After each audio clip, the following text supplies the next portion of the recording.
Praise the lord. ఈరోజు మీకోసం జీవము గల దేవుని మాట. సమూయేలు మొదటి గ్రంథము 25వ అధ్యాయము 33వ వచనము. నీవు చూపిన బుద్ధి విషయమై నీకు ఆశీర్వాదము కలుగును.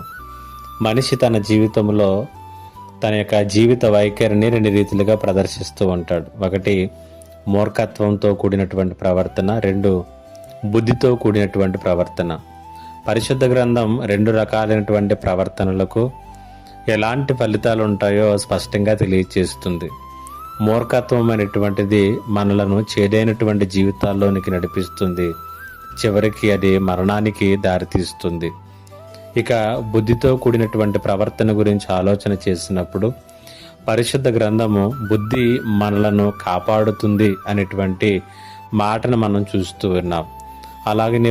అలాగనే తప్పిపోయినటువంటి కుమారుడు బుద్ధి వచ్చి తిరిగి వెనక్కి వచ్చినప్పుడు అతని బుద్ధి అతన్ని తిరిగి రక్షించింది.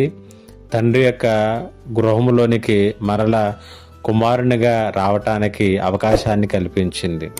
దావీదు కూడా సుబుద్ధి కలిగి ప్రవర్తించుట చేత దేవుడు అతన్ని ప్రతి సందర్భంలోనూ ప్రతి పరిస్థితిలోనూ కూడా కాపాడుతూ వచ్చినట్లుగా మనం చూస్తున్నాం. ఇవన్నీ ఒకటైతే ఈ బుద్ధితో కూడినటువంటి ప్రవర్తనకు ఉన్నటువంటి మరి యొక్క దీవెనకరమైనటువంటి విషయాన్ని ఈ మనము చదువుకున్నటువంటి భాగంలో మనం చూస్తూ ఉన్నాం.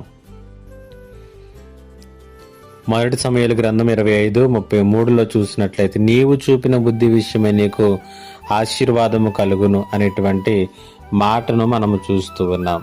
దావీదు ఈ మాటను అబీగయీలుతో చెబుతూ ఉన్నాడు. అబీగయీలు బుద్ధి కలిగి ప్రవర్తించింది. సుబుద్ధితో కూడినటువంటి ప్రవర్తనతో దావీదును ఎదుర్కొని దావీదు యొక్క కోపాన్ని చల్లార్చి బుద్ధితో ప్రవర్తించినప్పుడు దావీదు అన్నాడు, నీ బుద్ధి నీకు ఆశీర్వాదాన్ని తీసుకుని వస్తుంది అని తెలియజేసి ఉన్నాడు.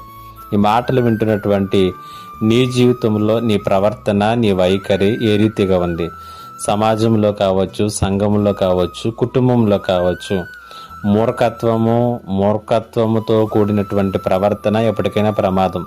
కాబట్టి సుబుద్ధి కలిగి ప్రవర్తించటం, బుద్ధి కలిగి నడుచుకోవటం అనేటువంటిది ఒకటి దేవునికి మహిమ, దేవుని యొక్క కృప, దేవుని యొక్క దీవెనలు ఆ జీవితాలకు ఎల్లప్పుడూ ఉంటాయి. అటు జీవితంలోనికి పరిశుద్ధాత్మ దేవుడు ఈ మాటలు వినటువంటి ప్రతి ఒక్కరిని నడిపించును గాక.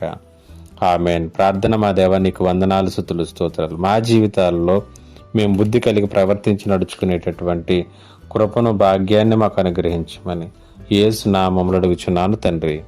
ఆమేన్.